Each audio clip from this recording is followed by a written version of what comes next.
talking about World Cup, how are you going to watch it? Well, I'm going to watch it on a TV or a projector. So what are the best settings? Well, I'm not going to talk about best settings because that's very subjective in terms of what you think is best, but in terms of what is accurate and what you can put your TV into to see it as it's intended and mastered to be seen, it's always going to be a picture mode on your TV called Cinema, THX, Professional, Reference, Pure, True Cinema, Hollywood Theatre, or something similar to that.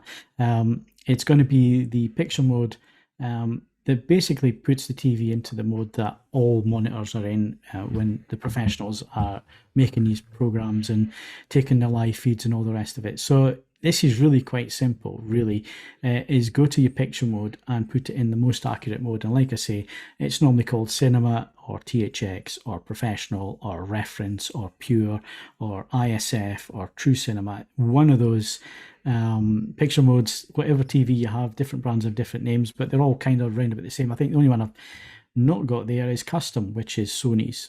So if you put it into Custom.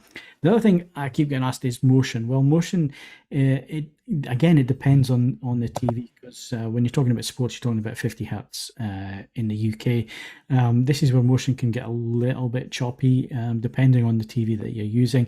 So if you switch the motion processing off and it still doesn't quite look right, if it's still a little bit juddery or whatever, especially if you're watching on an OLED, because of the sample and hold on an OLED, it can look a little bit odd.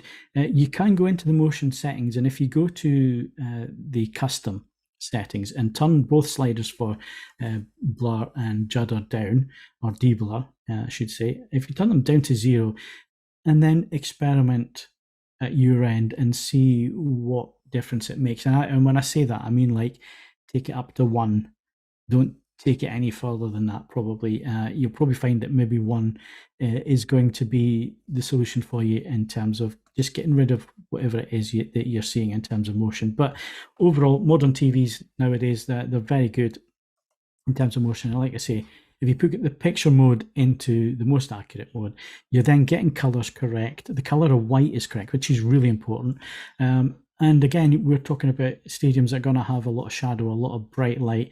Hopefully, production-wise, they're going to get that correct in terms of trying to get exposure right. But, a camera can only do so much. And even in HDR, there are limitations. And we will get games in HDR. But yeah, the most accurate mode, like I say, I've named the modes. If you want any more information, our Picture Perfect guide, it's on our website. It's been around for over a decade now, because a lot of these things don't change. The reason why TVs come with new funky features is to sell you them. It doesn't mean they're any good, especially picture modes.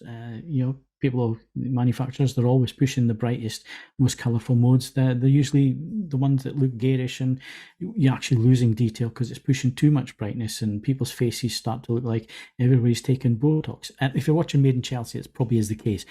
Go into a proper channel and watch faces, and you can see if you're losing detail, if things look too smooth and so on.